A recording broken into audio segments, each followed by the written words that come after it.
मित्र आणि मैत्रिणी नमस्कार. स्वागत आहे तुमचं तुमच्या चॅनेलवर नातं मैत्रीचा. आज आपण पाहणार आहात घरोघरी मातीच्या चुलीत. मग स्टार्ट करूया आजचा एपिसोड. जानकी वरून जिन्यामध्ये येत असते आणि लता हाक मारते, सुनबाई, अगं ये सुनबाई. तिचा हात पकडते आणि म्हणते, झाली का तुझी सकाळ? आणि बाहेरून त्या बाउंड्रीमध्ये लपून ऐश्वर्या आणि सारंग हे पाहत असतात. लता म्हणते, अगं वाजलेत किती? सासूला काही चहा पाण्याचं विचारशील की नाही? जानकी म्हणते, सुनेने सासू सासऱ्यांचं विचारायचं हे सुनेचं कर्तव्यच आहे आणि मी माझ्या सासू सासऱ्यांना चहा पाण्याचं सकाळीच विचारले. मी माझं कर्तव्य बजावले. लता म्हणते, हो म्हणजे नानासाहेब आणि सुमित्राबद्दल बोलतेस ना? आणि जानकी म्हणते, अर्थात. लता म्हणते, पण सुमित्रा तुझी सख्खी सासू नाही आहे, सावत्र सासू आहे आणि मी तुझी सख्खी सासू आहे. आणि मी तुझी सख्खी सासू असल्यामुळं तू चहा पाण्याचा अगोदर माझंच बघितलं पाहिजेस नाही का? हे ऐकून जानकी किचनमध्ये चहा बनवायला जाते आणि सारंग आणि ऐश्वर्या लताला हातवारे करून बाहेर बोलवून घेतात. बाहेर आल्यावर लता ऐश्वर्याला म्हणते, बबडे. आणि ऐश्वर्या म्हणते, बबडी नको. लता म्हणते, बबडे, मी त्या जानकीला चांगलंच खडसावलंय. चांगलं चुरू चुरू चुरू चुरू करत होती. मी बरंच खडसावलंय आणि चहा बनवायला पाठवलंय. बरोबर केलं ना मी? आणि ऐश्वर्या म्हणते, एकदम बरोबर केलंस तू. लता म्हणते, पण तुम्ही दोघंजण इकडे काय करताय? आणि सारंग म्हणतो, जानकी वहिनीचं सॅम्पल. आणि ऐश्वर्या सारंगच्या खांद्यावर फटका मारते आणि ऐश्वर्या म्हणते, मच्छर. मच्छर होता मच्छर. दारातून सुमित्रा आई ह्या तिघजणांना बोलताना पाहत असते आणि विचार करत असते, हे तिघजण काय बोलत असतील?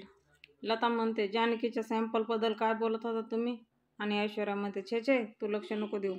ऐश्वर्या म्हणते, ऋषिकेश दादाचं जे सॅम्पल आहे ना त्याच्यासोबत कशी आदलाबदली करायची ना ह्याच्याबद्दल आम्ही चर्चा करतो. लता म्हणते, कर तू चांगलाच मार्ग काढशील बाळा. आणि ऐश्वर्या कपाळावर हाणून घेते. ऐश्वर्या म्हणते, नको सारखं सारखं बाळा बबडी बोलू, मी तुला आधीच सांगितलंय. आणि तिची नजर सुमित्रा आईवर जाते.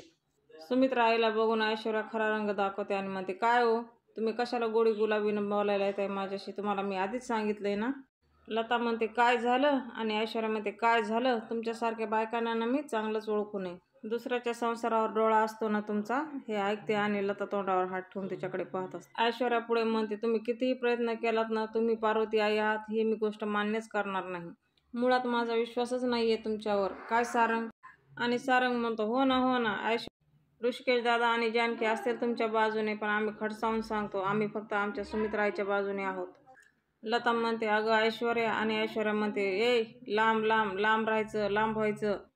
ऐश्वर्या म्हणते, माझ्या जवळ यायचं नाही. आधीच त्या जानकीने माझ्यावर खोटा आळ घेतलाय की मी तुम्हाला या घरात घेऊन आले म्हणून. काही नसताना माझ्यापासून लांब राहायचं, कळलं ना? जा आता. बघतेस काय, जा ना. आणि ऐश्वर्या सारंगला म्हणते, ही बाई तर काही जाणार नाही, चला आपणच जाऊ. ती सारंगला घेते आणि तिथून निघून जाते आणि चलत चलते म्हणते, जाग बाई कायमची, कुठं जायचंय ते. तिथं सुमित्रा आई असते आणि सुमित्रा आईला पाहून ऐश्वर्या म्हणते, आई तुम्ही इथे? चला आई चला. आणि त्यांना पण मध्ये घेऊन जाते. आणि लता मनात म्हणते, मान्य आहे, हे नाटक आहे. माझी मुलगी ऐश्वर्या माझ्याशी असं का वागतेय? तिचं तरी काय चुकतंय म्हणा. हा प्रसंग मीच तिच्यावर आणला. आणि तोच जानकीचा हात तिच्या पुढे येतो. चहाचा कप घेऊन आलेली असते.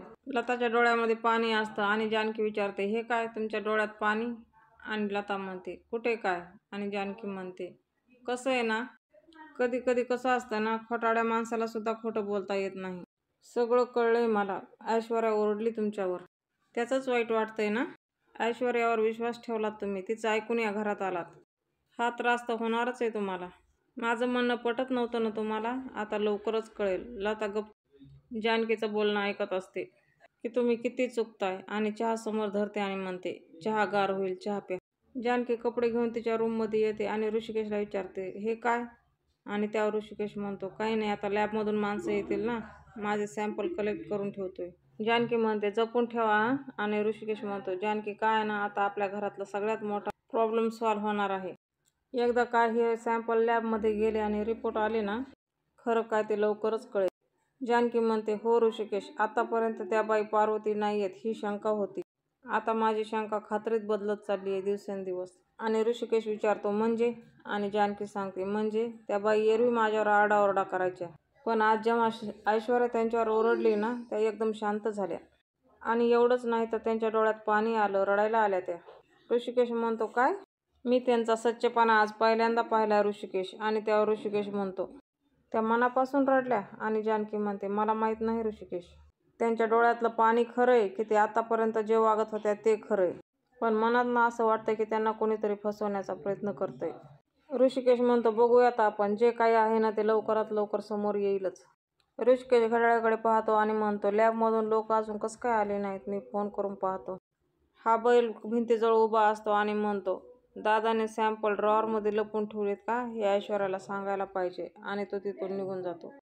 सुमित्रा आई आणि ऐश्वर्या बसलेले असतात. सुमित्रा आई ऐश्वर्याला म्हणते, बरं झालं हां तू तिला रागवलीयस, आपण तिची मिजाज सहन करायला इथे बसलेलो नाहीयेत. ऐश्वर्या म्हणते, नाहीतर काय, ती कसं आहे ना आई, ती ना आपल्या बाजूने माणसं शोधते आपली बाजू स्ट्रॉंग करण्यासाठी. ती तर ना माझ्याशी पण गोड गोड बोलत होती, मला स्वतःच्या बाजूने करण्याचा प्रयत्न करत होती, पण मी काय जानकी नाहीये तुमच्या बाजूने व्हायला. सुमित्रा आई म्हणते, तुझा मला खूप आधार वाटतो गं ऐश्वर्या, नाहीतर ना माझ्या या घरामध्ये मलाच परकेपणा जाणवतो. तू बघतेस ना ही बाई पार्वती आहे हे सिद्ध करण्यासाठी सगळ्यांची किती पळापळ चालली ते. ऐश्वर्या म्हणते, तुम्ही लक्ष देऊ नका आई, तुम्ही काळजीच करू नका, एकदा का हे DNA टेस्ट झाले ना सगळ्यांचे सगळेच प्रश्न थांबतील बघा. सुमित्रा आई म्हणते, अगं जर ती पार्वतीच आहे हे सिद्ध जर झालं तर ती ह्या घरावर माझ्या माणसावर सगळा हक्क गाजवेल. ऐश्वर्या म्हणते, असं काही होणार नाही, एक तर ती बाई पार्वती नाहीये आणि समजा पार्वती जरी असेल तरी ह्या घरावरचा तुमचा हक्क काही कमी नाही होणार. आई तुम्ही काहीच काळजी करू नका, मी तुम्हाला सांगितलंय ना, मी आणि सारंग आम्ही दोघं कायम तुमच्याबरोबर असणार आहोत. आणि तिथे दरवाजाजवळ सारंग येतो, हात वारे करून ऐश्वर्याला तिकडे बोलून घेतो. ऐश्वर्या सुमित्रा आईला म्हणते, आई तुम्ही बसा इथं थंड हवेत हां, माझं जरा थोडंसं काम आहे ते करून मी आलेच हं. ऐश्वर्या सारंगला म्हणते, काय झालं, तुम्ही खानाखुणा का करताय. आणि सारंग म्हणतो, आधी तुम्ही आपल्या रूममध्ये चला. आणि त्याच्या रूममध्ये ऐश्वर्या म्हणते, अच्छा म्हणजे ड्रॉवरमध्ये सॅम्पल ठेवले सुद्धा, म्हणजे आता मी त्या बाईला कामाला लावते, पण ती आहे कुठे गोगल गाय. आणि तेवढ्यातच लता येते आणि ऐश्वर्या म्हणते, आली आली आली. ऐश्वर्या दरवाजा लावून घेते आणि म्हणते, हे बघ आई. आणि ती तिच्या चेहऱ्याकडे पाहते आणि म्हणते, हे काय, तुझ्या डोळ्यात पाणी, तू रडतीयस. जानकी वहिनी काही बोलली आहे का.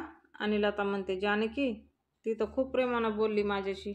लता रडत रडत म्हणते, माझ्याशी तोडून माझ्याशी ओरडून जी बोलली ना ती माझी मुलगी ऐश्वर्या, म्हणून मी रडत होते. ऐश्वर्या म्हणते, मी, अगं आई मगाशी मी तुला जे ओरडले ना ते खरं खुरं नव्हतं. अगं ते सिरियलमध्ये नाही का ॲक्टिंग करतात, ती ॲक्टिंग होती ती. लता रडत रडतच म्हणते, अगं पण किती लागलं मला असं वाटलं तू खरंच माझ्यावर ओरडत होतीस. आणि ऐश्वर्या म्हणते, I am so sorry I, अगं मी नव्हते ओरडत, नेमकी माझी सासू आली ना तिथे, म्हणून मला ओरडावं लागलं गं तुझ्यावर. त्यांना संशय आला असता ना, म्हणून मी असं केलं, काय सारंग. आणि सारंग म्हणतो, हो ना, ते काय आहे ना, तुमच्या लेकीचं तुमच्यावर जीवापाड प्रेम आहे, हे रागवणं ना खोटं आहे, तुम्ही नका मनाला लावून घेऊ. लता डोळे पुसते आणि म्हणते, ठीक आहे, आता नाही रडत बबडे हां. कसं असतं बघा मैत्रिणी, म्हणजे खरं बोलणारा माणूस कधी खरंच बोलतो. ऐश्वर्या म्हणते, 1 मिनिट हां, असं म्हणते आणि लताच्या हातामध्ये ते केसांचं सॅम्पल देते आणि म्हणते, हे घे सॅम्पल. आणि लता विचारते, सॅम्पल, हे कोणाचं सॅम्पल आहे. आणि लगेच सारंग म्हणतो, जानकी वहिनीचं. आणि ऐश्वर्या म्हणते, जानकीच्या रूममध्ये जाऊन तुला हे सॅम्पल ठेवायचे, जानकी वहिनीचे सॅम्पल नाहीत. आणि लगेच सारंग म्हणतो, हां जानकी वहिनीच्या रूममध्ये असं म्हणायचं होतं, म्हणजे ऋषिकेश दादाच्या सॅम्पल बरोबर तुला ही आदलाबदली करायची. आणि लता म्हणते, अगं मी हे कसं करू. आणि ऐश्वर्या म्हणते, अगं मी आहे ना, तू नको टेन्शन घेऊ, मी तुला सगळं सांगते. ऐश्वर्या तिला कशी आदलाबदली करायची हात वारे करून ती म्हणजे सांगत असते, प्लॅन समजावत असते. आपल्याला ते फक्त दिसतात आणि बॅकग्राऊंडला म्युझिक ऐकू येतं. ऐश्वर्या म्हणते, कळलं तुला, आता सुरुवात कशी करायची ते मी तुला सांगते. इथून जायचं, जानकीच्या रूममध्ये हळूच घुसायचं. आणि पुढे सारंग म्हणतो, तिथं ऋषिकेश दादाने ड्रॉवरमध्ये एक पाकिट ठेवलेलं आहे, ते पाकिट उचलायचं आणि त्या जागेवर हे पाकिट ठेवायचं. आणि ऐश्वर्या म्हणते, जा आई, तुझ्या मुलीचं ह्या कामाने भविष्य सुधारणार आहे. लताचा चेहरा हातामध्ये धरून ऐश्वर्या म्हणते, तुला तुझ्या मुलीसाठी हे करावंच लागेल, जा. लता ते पाकिट घेऊन निघणार, तोच ऐश्वर्या म्हणते, असं नको, असं पदराखाली लपो, जा आता. आणि लगेच सारंग म्हणतो, सासूबाई बेस्ट ऑफ लक. आणि लता मान हलवते. ऋषिकेश फोनवर बोलत असतो आणि फोन झाल्यावर जानकीला म्हणतो, जानकी, ते लोक निघाले, चल आपण जाऊयात का. आणि जानकी म्हणते, काय निघाले. जानकी म्हणते, हो जाऊया ना, हे सगळं मी नंतर आवरते. ते दोघे तिथून जाणार, तोच लता खोकलत रूममध्ये येते. आणि जानकी विचारते, काय झालं. लता जानकीला म्हणते, जानकी खोकलत बोलते आणि म्हणते, माझ्यासाठी जरा कोमट पाणी घेऊन ये गं. परत ती खोकलते आणि ऋषिकेश म्हणतो थांब थांब मी औषध देतो आणि लता म्हणते नको नको थांब. लता ऋषिकेशला म्हणते ती सुंठ पावडर आहे ना ती तू घेऊन ये म्हणजे मला बरं वाटेल. आणि ऋषिकेश पळत जातो. हिला रान मोकळं होतं. लता पटकन उठते आणि ड्रॉवरची शोधाशोध करते आणि तिसऱ्या ड्रॉवरमध्ये तिला तो लिफाफा सापडतो. तो लिफाफा म्हणजे तो पाकिट चेंज करून लता आपल्या जागेवर बसते. जानकी स्वतःच्या हाताने लताला पाणी पाजवते, सुंठ पावडर खाऊ घालते, डोक्यावरून तिच्या हात डोक्याला थपथपावते. लता त्या दोघांकडे पाहते आणि मनातल्या मनातच म्हणते किती दोघं आहेत भोळी, किती मनापासून काळजी घेतायत माझी. लता दोघांकडे खूप प्रेमाच्या नजरेने पाहत असते आणि तेवढ्यामध्ये डोरबेल वाजते. तिथून ऐश्वर्या आणि सारंग खाली जातात. सारंग दरवाजा उघडतो. तो समोर एक माणूस असतो आणि तो म्हणतो मी डॉक्टर श्रीकांत पॅथॉलॉजी लॅबमधून आलोय. ऋषिकेश रणदिवे आहेत का? ऋषिकेश लताचे हात चेपत असतो आणि जानकी तिला पदराने वारा घालत असते आणि ऐश्वर्या त्या माणसाला म्हणते हो आहेत ना या ना. ती त्याला मध्ये घेते. सारंग म्हणतो या ना मी बोलवतो त्यांना या आणि तो माणूस मध्ये येऊन बसतो. सारंग वर जातो आणि ऐश्वर्या पाणी आणायला आत जाते.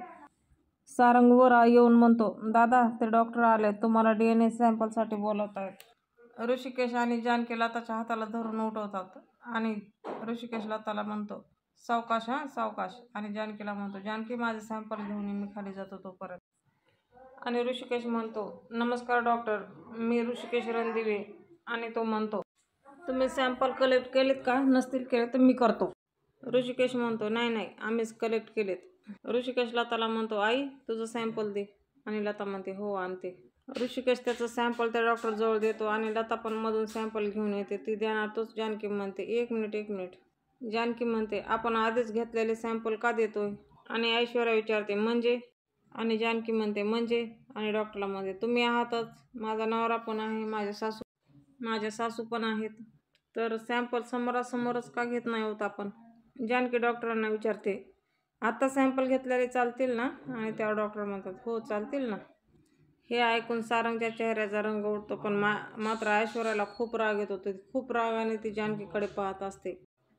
जानकी म्हणते ओके आणि ऋषिकेशला म्हणते तुम्ही सॅम्पल द्या ना. आणि लताला म्हणते तुम्ही पण.